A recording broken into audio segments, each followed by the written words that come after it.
Mummy papa इतनी अच्छी post पर हैं, पर तुम क्या करती हो? या फिर तुम ऑफिसर क्यों नहीं बनी हो? या फिर मतलब आप क्या कर रही हो? ये सब कमेंट मुझे बहुत सारे आए हैं। तो इसी कमेंट का मैं आज आपको रिप्लाई करना चाहती हूँ इसी वीडियो में। मम्मी पापा मेरे गेस्टेड पोस्ट से रिटायर हुए हैं। सब कुछ हमारे घर पे एकदम बेस्ट है। मेरे छोटे भैया भी गेस्टेड पोस्ट की ही जॉब करते हैं और मेरे बड़ा भाई भी जो हैं वो भी टीचिंग लाइन में ही हैं एंड उसके बावजूद उन्होंने बहुत सारा बिजनेस सेटअप कर रखा है। सो ये मैंने आपको अपनी फैमिली बैकग्राउंड बताई है और उस फैमिली में निकम्मी सिर्फ एक मैं हूँ। ठीक है, अब निकम्मी वो दुनिया की नजरों में हूँ, बट मेरी नजरों में मैं क्या हूँ वो मैं आज आपको एक्सप्लेन कर देना चाहती हूँ। आप जैसे रहिए, मेरी जैसे मैंने 12th क्लियर किया था ना, 12th क्लियर करने के बाद ही मेरे को बहुत सारी मतलब बहुत टाइम पे मैं जो आरईटी एक वहाँ पे पोस्ट निकलती थी आरईटी में, रेवरे तालीम कुछ इस तरह से कहा जाता था, उसमें बहुत सारी पोस्ट आती थी और हर बार मैं उसमें सेलेक्ट हो जाती थी, हर बार। मतलब उसमें ये था कि आई थिंक 5 ईयर के लिए था शायद, मुझे अभी भूल गया थोड़ा-सा। 5 ईयर के लिए कुछ इस तरह से मतलब ₹1000 मिलने थे और उसके बाद मतलब पक्के हो जाना था। पहले मतलब कच्चे रहना हाँ 5 साल के लिए, देन उसके बाद पक्के हो जाते हैं।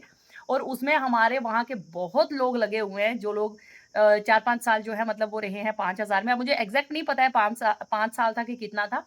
देन आफ्टर दैट अभी वो 70,000 80,000 इतनी सैलरी ले रहे हैं वो लोग, ठीक है। तो ये इसमें मैं 2-3 बार सिलेक्ट हो गई थी, बट आफ्टर दैट मैंने बोला कि नहीं, मेरे को नहीं करना, मेरे को भी पढ़ना है। और मेरे पेरेंट्स ने बोला कि अभी इसकी इतनी एज नहीं है कि अब मतलब अभी ये पढ़ रही है, 12th क्लियर करके अभी से जॉब।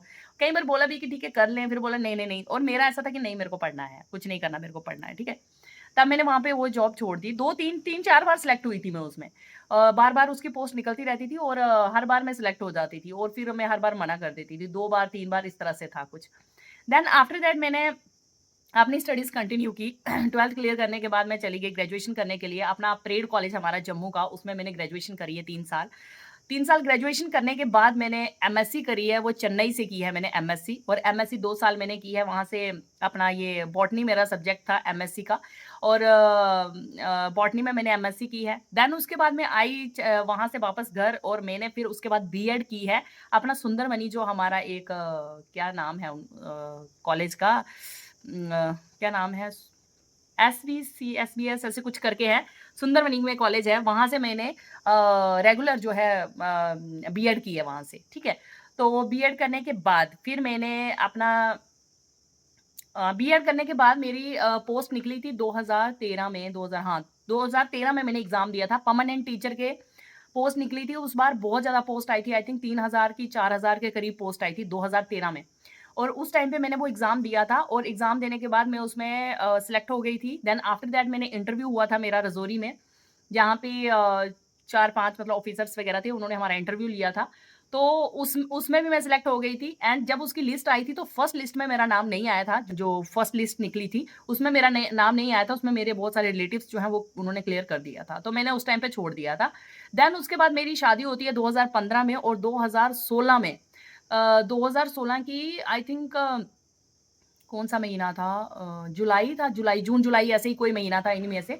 उसमें मेरी सेकंड लिस्ट में मेरा नाम आता है, जिसमें सिर्फ़ 5 बच्चे सिलेक्ट हुए थे, 5 लोग सिलेक्ट हुए थे, जिसमें से 4 लोग जो जेंट्स थे और 1 मेरा नाम सिलेक्ट हुआ था। ये सेकंड लिस्ट आई थी, उसमें मेरा नाम आया था। अभी वो लिस्ट मेरे पास होती ना तो मैं आपको यहाँ पे दिखा भी देती। तो बहुत सारे लोग बोलते रहते हैं ना कि हुआ था सिलेक्ट या नहीं हुआ था, तो मेरे पास फिलहाल अभी वो लिस्ट नहीं है। सेकंड लिस्ट में मेरा नाम आया था, 5 बच्चे ही सिलेक्ट हुए थे उसमें, जिसमें 4 जेंट्स थे और 5th में थी। तो उस टाइम पे मैं कानपुर में थी अपने हस्बैंड के साथ एंड मेरी जो मदर इन लॉ हैं वो उस टाइम पे वहीं पर थे, सास मेरी, और वो बहुत ही ज़्यादा क्रिटिकल कंडीशन थी उस टाइम पे उनकी। और उनको उस टाइम पे अकेला छोड़ना शायद पॉसिबल नहीं था मेरे लिए। मेरा वो क्या डिसीज़न था, मैं आज तक नहीं समझ पाई हूँ कि मेरा वो डिसीज़न सही था, गलत था, मैंने कैसे लिया, क्या किया, नहीं पता। तो उस टाइम पे मेरा ये डिसीज़न लेना मुझे कुछ समझ नहीं आ रहा था और कहीं न कहीं एक नासमझी भी बोल सकते हैं और कहीं न कहीं समझदारी भी बोल सकते हैं, पता नहीं क्या था। लेकिन उस टाइम पे उन्होंने डॉक्यूमेंट माँगे थे मेरे से और मेरे को लाना था अपना डॉक्यूमेंट्स चेन्नई से जाकर, ठीक है? तो विदिन 2 डेज़ मेरे को वो श्रीनगर में जाके सबमिट करने थे, पर ऐसा भी नहीं है कि वो मैं सबमिट भी कर सकती थी, ऐसी कोई दिक्कत नहीं थी, वहाँ से जाके ला भी सकती थी, भले ही मैं 5-7 दिन लेट दे देती जाके, कुछ नहीं था, वो सब हो जाता। पर पता नहीं मैं इतनी ज़्यादा उस टाइम पे डबल माइंडेड हो गई ना, मेरे को कुछ समझ ही नहीं आ रहा था कि मेरे को ये जॉब करनी चाहिए या नहीं करनी चाहिए। कुछ मेरी शादी भी इस तरह के उतार-चढ़ाव में हुई थी, इतनी ज़्यादा दिक्कतों के साथ मेरी शादी हुई थी कि उस टाइम पे मुझे लग रहा था कि और मेरी जो जॉब लगी थी वो लगनी थी मायके में, उधर मायके के पास में स्कूल में वहाँ लगनी थी। हस्बैंड मेरे कानपुर में थे, मदर इन लॉ मेरी बीमार थी, ननंद कोई है नहीं, घर पे कोई और लेडी नहीं और सास मेरी बिल्कुल मतलब टोटली बेड पे थे। अब मेरे को समझ नहीं आ रहा था कि मैं करूँ तो करूँ क्या? 2 दिन खूब मैंने सबसे बात की, मम्मी बोलने लगी तेरी मर्ज़ी है, अगर तुझे लेनी है तो ले ले, अगर तुझे नहीं कंफर्टेबल लग रहा तो छोड़ दे कोई बात नहीं, फिर ट्राई कर लेना कभी। तो मेरे को ऐसे रह रहा था कि मैं क्या करूँ क्या नहीं। अब सेकंड एक चीज़ ये है कि जब से मैंने पढ़ाई स्टार्ट की थी ना, जब से मतलब मेरे को समझ आई थी ना, मेरे दिमाग में यही रहता था कि यार मेरे को जॉब करनी ही नहीं है। सीधी बात बता रही हूँ आपको मैं। मैं अपनी मम्मी को देखती थी, मम्मी मेरे स्कूल जाते थे, स्कूल से आते थे, फिर उसके बाद आकर उन्होंने कपड़े चेंज करने, फिर पूरा घर का काम करना, खाना बनाना, काम करना, पूरा दिन मतलब मैं उनको देखती थी सुबह से लेकर रात तक उनके पास 2 मिनट का टाइम नहीं होता था। पूरा दिन वो एकदम बिज़ी रहते थे। मेरे दादी पूरा काम करते थे घर पे, लेकिन उसके बावजूद भी मम्मी को पूरा मतलब चाहे कितना भी हो ना क्योंकि हमारे घर पे काम की कोई कमी नहीं है, बहुत काम है वहाँ पे। तो मम्मी ने स्कूल से आना, आके फिर मम्मी ने घर का भी करना, फिर स्कूल जाना, सुबह-सुबह स्कूल जाना, पूरा दिन स्कूल में बच्चों को पढ़ाना। और वो टीचर भी ऐसे टीचर नहीं है कि भैया चलो काम चोर ऐसे काम चला दिया, नहीं। वो पूरे प्रॉपर क्लासेस लेते थे और पूरा प्रॉपर बच्चों को एकदम एजुकेट करते थे। उनसे पढ़े हुए बच्चे आज भी बोलते हैं कि अरे हमने किसी से पढ़ा था, मतलब उसका फ़ायदा उन लोगों को मिला है। तो फिर उसके बाद मैं मम्मी को देखती थी ना तो मेरे को ऐसे लगता था यार मेरे को नहीं करनी जॉब, ये क्या है यार सुबह जाओ शाम पूरा दिन, मतलब ऐसे ही मेरे दिमाग में। और नेचुरली मेरे दिमाग में ऐसा आया था कि मुझे घर पे रहना है, मेरे को जॉब नहीं करनी है बस। मुझे घर पे रहना है। ठीक है, एजुकेशन होना ज़रूरी है, आप एजुकेशन आपके पास होनी चाहिए ताकि आप दूसरों को अच्छा टीच कर सको, अपने बच्चों को अच्छा गाइड कर सको, सोसाइटी में एक अच्छा चेंज ला सको, लोगों में एक अच्छी भावना पैदा कर सको। बट ज़रूरी नहीं है कि पढ़ा है तो आपको जॉब ही करनी है। ये मेरी सोच थी, ठीक है? आज भी है, पहले भी थी। मैं अपने घर पे रहना ज़्यादा पसंद करती हूँ एज़ कंपैरिज़न टू घर से बाहर जाना, जॉब करना। ये सबकी अपनी-अपनी चॉइस होती है, ऐसा नहीं है कि मेरे को ये पसंद है तो सब लोग यही पसंद करें, ऐसा नहीं होता। लोगों को बाहर जाना भी अच्छा लगता है। लोग कहते हैं कि थोड़ा-सा बाहर जाओ, ठीक है, बाहर जाना भी अच्छा होता है। सुबह-सुबह उठोगे, आपका एक डिसिप्लिन होगा, सुबह आप उठ के ड्रेस पहनोगे, नहाओगे-धोओगे, प्रॉपर अपना पूरा कंघी वगैरह करोगे, एक प्रॉपर घर से बाहर जाओगे, फिर डिसिप्लिन होगा, फिर घर आओगे, घर पे आके प्रॉपर आप पूरी चीज़ों को अरेंज करोगे। वो भी एक अच्छी लाइफ़ होती है, उसको गलत नहीं बोल रही हूँ मैं। वो एक बेस्ट लाइफ़ होती है, उसमें आपको डिसिप्लिन, अरेंजमेंट हर चीज़ का पता चलता है। लेकिन घर पे रहना मेरे को ज़्यादा पसंद था। मेरे को इसलिए पसंद था कि एक तो आप घर पे रहोगे, घर पूरी तरह से प्रॉपरली मैनेज रहेगा, घर पे हर इंसान को आप प्रॉपर केयर दे रहे हो और ये चीज़ें मेरे को ज़्यादा पसंद थी एज़ कंपैरिज़न टू घर से बाहर जाना। तो इसीलिए मैंने उस टाइम पे 3-4 दिन बहुत ज़्यादा सोचा, बहुत ज़्यादा सोचा। जब ये लिस्ट आई थी उस टाइम पे ट्रेन में बैठी हुई थी, जम्मू से मैं कानपुर जा रही थी और अचानक मुझे फ़ोन आता है कि तुम्हारा टीचर की लिस्ट में नाम आ गया है। और उसी टाइम से मेरे को टेंशन हो गया कि यार मेरे को जॉब नहीं करनी। और पता है जब भी मेरी जॉब लगती थी ना कई बार मम्मी बोलते थे कर ले, आरईटी में लग रहा होता था, मम्मी वो कई बार बोले कि जॉइन कर ले कुछ नहीं होता। मैं रोने लग जाती थी, नहीं मम्मी मेरे को जॉब नहीं करनी है, नहीं मेरे को जॉब नहीं करनी है। मैं रोने लग जाती थी, मेरे को ऐसा होता था ना कि बस मेरे को कोई बाँध देगा, बस मेरे को एक बाँध देंगे, मुझे जेल में डाल देंगे, मेरे को लगेगा कि अब मेरे को बस जॉब करनी है, मुझे बंधे रहना है अब। ऐसा था मेरे को मन ही नहीं करता था कभी भी जॉब करने का। देन उसके बाद में जब कानपुर में थी तो 3-4 दिन ऐसे ही निकल गए, डॉक्यूमेंट भी आ जाते हैं बट खुद ही ढीली रही कि नहीं यार छोड़ो यार, छोड़ो यार। सास की केयर कौन करेगा? मायके में जाके मुझे जॉब करनी पड़ेगी, पति मेरे कहीं रहेंगे, मैं कहीं रहूँगी, सब कुछ उल्टा-पुल्टा हो जाएगा। कैसे मैनेज करूँगी मैं सब कुछ? पता नहीं ऐसे उस टाइम पे और मेरे हस्बैंड बोलने लगे चलो ठीक है अगर आपको नहीं करनी है तो एक काम करो, कोई बात नहीं, अपने पास कैपेबिलिटी है ना, जॉब दोबारा मिल जाएगी, कोई बड़ी बात नहीं है और ज़रूरी नहीं है कि मतलब जॉब के बिना कुछ हो ही नहीं सकता है। एंड उस टाइम पे बस यही सोचो कि कुछ इस तरह ही मैंने सोच के ये सब चीज़ें दिमाग में सोच के ना मैंने जॉब छोड़ दी। उस टाइम मैंने छोड़ दी और उससे थोड़े दिन पहले मुझे एक पंडित जी ने बताया था कि बेटा तुम्हारी जॉब लगने वाली है, थोड़े दिन पहले उससे। तो जब मैंने जॉब छोड़ दी, तो फिर उसके बाद मेरे को ऐसा हो गया कि चलो ठीक है और मैं बहुत रिलैक्स फ़ील करने लगी। जब मैंने जॉब छोड़ दी ना, बहुत रिलैक्स फ़ील करने लगी, अरे थैंक गॉड यार छोड़ दी बस, कोई नहीं फिर होगी किस्मत में तो मिल जाएगी। ऐसा मतलब मेरी सोच है। तो जब मैंने वो जॉब छोड़ दी और आज अगर मैं वो जॉब कर रही होती तो आज मेरी अच्छी खासी सैलरी होती, मतलब एक बेस्ट सब चीज़ होती। बट उस सैलरी के साथ क्या होता? मैं वो कहीं दूर स्कूल में बैठ पढ़ी होती, अगर बच्चे होते तो वो कहीं खज्जल हो रहे होते, पति मेरे कहीं खज्जल हो रहे होते, ससुराल मेरा कहीं और होता। मतलब एक बैलेंस लाइफ़ नहीं होती, एक स्टेबल लाइफ़ नहीं होती। ठीक है? लाइफ़ को कभी-कभी कुछ चीज़ों को छोड़ना भी पड़ता है, लाइफ़ की स्टेबिलिटी के लिए। और जब मेरा बीएड क्लियर हो गया था, बीएड क्लियर करने के बाद मैं जम्मू आ गई थी। 2 साल के लिए मैंने अपना केएस का एग्ज़ाम होता है जो जम्मू का हमारा, उसकी प्रिपरेशन की थी। जेके पीएससी इसकी एग्ज़ाम की प्रिपरेशन की थी। ऐसे सिचुएशंस थी कि बस उसी दौरान मेरी शादी हो गई थी और चीज़ों को मैनेज करना लिटिल बिट डिफ़िकल्ट हो गया था और बस स्टडीज़ कहीं न कहीं थोड़ी-सी स्किप हो गई मेरी वो वाली। पढ़ने का बहुत ज़्यादा क्रेज़ है बट जॉब का उतना ज़्यादा नहीं है। कुछ सिचुएशन ऐसी हो गई है, घर को मैनेज करना, बैलेंस करना, बच्चों के साथ कोई टेक केयर करने वाला नहीं है। सो चीज़ें थोड़ी-सी ना मतलब स्टॉप हो चुकी हैं, बट रुकी नहीं है, अभी भी वो चीज़ें कंटिन्यू रहेंगी। एंड आप देख सकते हो मेरे पास इतनी सारी बुक्स हैं, मैं आपको भी बताना चाहती हूँ। यहाँ देखिए ये सारी बुक्स जो बायोटेक्निका, ये आप जानते हो ये उसके नेट के लिए होती हैं। एंड नीचे की ये सभी बुक्स मेरी हैं, ठीक है। इसमें से कुछ मेरे हस्बैंड की हैं एंड कुछ मेरी बुक्स हैं। आज भी स्टडीज़ वगैरह करती रहती हूँ मैं। और इतनी ही बुक्स ना अंदर वाले रूम में भी हैं, ये बाहर वाले रूम में है, ये देखिए ये वाली शेल्फ पूरी भरी हुई है, और ये वाली भी इस साइड पे, ये भी। नो बच्चे आ जाऊंगा। और अंदर भी मतलब इतनी शेल्फ मेरी पूरी भरी पड़ी है। और पढ़ने का शौक मुझे बहुत ज़्यादा है, मैं आज भी स्टडीज़ करती रहती हूँ, बट बस कुछ चीज़ें जो है ना वो स्टॉप हो चुकी हैं। मैं भी टाइम के साथ वो दोबारा से करूँगी मैं। और मेरे पति बोलते हैं, कहते हैं, आज भी मैं उनको पूछती हूँ कि यार मैंने वो गलत डिसीजन था क्या मेरा? कहते नहीं, वो बेस्ट डिसीजन था।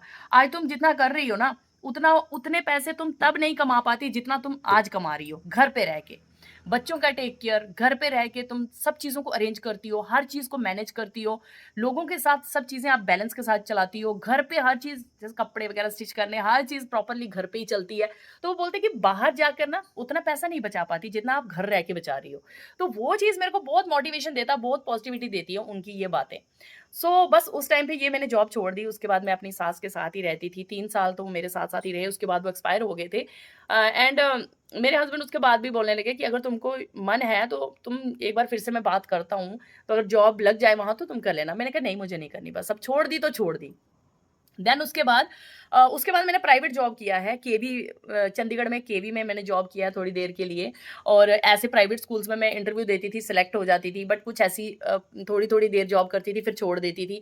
क्योंकि मेरे को बस ऐसा रहता था कि यार बंधी हुई हूँ, मैं घर नहीं मैनेज कर पा रही हूँ, ऐसी बस एक बाउंडेशन होती है, सुबह-सुबह उठो, चलो, उठो, चलो, उठो, चलो, तो मेरे को ना कहीं न कहीं। और जब मेरी कुशाग्री होगी ना, उसके बाद मैंने कहा नहीं मुझे नहीं करनी भाई जॉब। आप कमाओ, घर चलाना मेरा काम है, मुझे थोड़े से पैसे ही लाकर दे दो, मैं बेस्ट घर चला दूँगी, मुझे कोई दिक्कत नहीं है, लेकिन मुझे घर से बाहर नहीं जाना है। थोड़े भी पैसे होंगे मैं आराम से मैनेज कर दूँगी, मुझे कोई दिक्कत नहीं। देन उसके बाद मैंने जॉब छोड़ दिया, और बस उसके बाद मैंने जॉब के बारे में नहीं सोचा। इवन इवन आज भी मैं सोचती हूँ बच्चे थोड़े बड़े हो जाएँगे, देन आफ्टर दैट मैं ट्राई करूँगी कहीं पे, जॉब मिल जाएगी तो करूँगी। बट करूँगी, कितना करूँगी वो मुझे नहीं पता है, क्योंकि मेरी सोच बस ये रहती है कि मुझे घर में रहना है, सबके साथ रहना है, एक घर को ऐसे अच्छे से मैनेज करके चलना है। जॉब करना कोई बड़ी बात नहीं है, जॉब मिल जाती है। लेकिन कुछ चीज़ों को छोड़ के ना, कुछ चीज़ों को मैनेज करना ज़्यादा ज़रूरी होता है। और उस टाइम पे मुझे ऐसा लगता है कि मेरा वो बेस्ट डिसीज़न था। एंड उसके बाद भी मैं जॉब लेना चाहती तो मुझे आराम से जॉब मिल जाती थी। बट मैंने कहीं न कहीं हर बार स्किप ही किया, और मेरे को पसीना देखिए कितना ज़्यादा बह रहा है, कितना ज़्यादा। आगरा में ऐसी गर्मी पड़ रही है ना, जिसका कोई मुकाबला नहीं है। आप बोलते हो ना जम्मू में मैं अच्छे से बन-ठन के रहती हूँ, अच्छे से रहती हूँ, क्योंकि जम्मू में ना इस तरह पसीना नहीं आता है। आप लिपस्टिक लगाओगे, काजल लगाओगे, कोई भी चीज़ लगाओगे वो अपनी जगह पे रहेगी। यहाँ पर लगाओगे ना तो सब बह-बह के आएगा और बुरी हालत कर देगा। इसीलिए मैं यहाँ पर कुछ नहीं लगाती हूँ, और बस दिन भर पोंछ-पोंछ के तो क्या रहेगा फेस पे क्या रहेगा। तो ये है मेरी जॉब की कहानी। एंड बस स्टेबिलिटी होनी चाहिए, मन में शांति होनी चाहिए, आपका दिमाग स्टेबल होना चाहिए, तो आप जॉब से ज़्यादा घर पे कमा सकते हो, अपने घर पे। मतलब कमाना किसे कहते हैं कि अगर आप सेविंग कर रहे हो ना घर पे, वो भी कमाई ही होती है। अगर आप फालतू का वेस्ट नहीं कर रहे हो, वो भी कमाई होती है। अगर आप घर से बाहर रह के, आप 25-30 हज़ार रेंट दे के और एक काम वाली रख के, देन उसके बाद अपने बच्चों को खज्जल करके सारा-सारा दिन, अपने पति को ढंग का खाना नहीं खिला के, वो स्टेबिलिटी होती है, या ये स्टेबिलिटी होती है कि घर पे रहो और आराम से रहो। बाकी मैं ये उनको गलत नहीं बोल रही हूँ कि जो लोग जॉब करते हैं उनको मैं गलत नहीं बोल रही हूँ, वो लाइफ भी बहुत अच्छी होती है अगर आपकी एक बैलेंस्ड लाइफ है, अगर आपके घर पे सब कोई है केयर करने वाला। आज मेरी अगर कोई घर पे सास होते या कोई भी होते केयर करने के लिए, तो मैं भी जॉब कर रही होती, इसमें कोई बड़ी बात नहीं है, मैं भी बाहर जाती जॉब करती। बट सिचुएशंस ऐसी होती हैं, कभी-कभी कॉम्प्लिकेशंस आ जाती हैं, तो हमें उस टाइम पे ना बहुत सारी चीज़ों के बारे में सोचना पड़ता है। एंड वो मेरा डिसीजन था उस टाइम पे कि मुझे जॉब छोड़ना पड़ा। एंड हाँ, हो सकता है कि कुछ सालों में जब बच्चे बड़े हो जाएँ तो मैं फिर से जॉब करूँगी, फिर से अच्छे से, और मैं ट्राई ज़रूर करूँगी। कहीं न कहीं अगर सेलेक्ट होंगी प्राइवेट या फिर गवर्नमेंट, जो भी मेरे को होगा, मैं ज़रूर ट्राई करूँगी। अगर मेरी सिलेक्शन हो जाती है तो मैं करूँगी, अगर नहीं भी सिलेक्शन हो जाती है तो I am very cool, very satisfied. कुछ ज़्यादा नहीं लगता मेरे को कि भाई करनी ही करनी है उसके बिना बहुत मुश्किल है। हाँ, लेकिन घर पे एक बंदे का कमाना बहुत ज़्यादा ज़रूरी है। एक बंदा अगर अर्निंग कर रहा है ना, तो दूसरा थोड़ा सैटिस्फाइड रहता है कि चलिए ठीक है भैया, हम थोड़े में भी मैनेज कर लेंगे, लेकिन अर्निंग होनी चाहिए। बिना अर्निंग के दिक्कत आ जाती है थोड़ी-सी। तो होप करती हूँ कि आपको आपके सवाल का जवाब मिल गया होगा। चलिए फिर मिलते हैं नई वीडियो में फ्रेंड्स, तब तक के लिए बाय बाय, टेक केयर।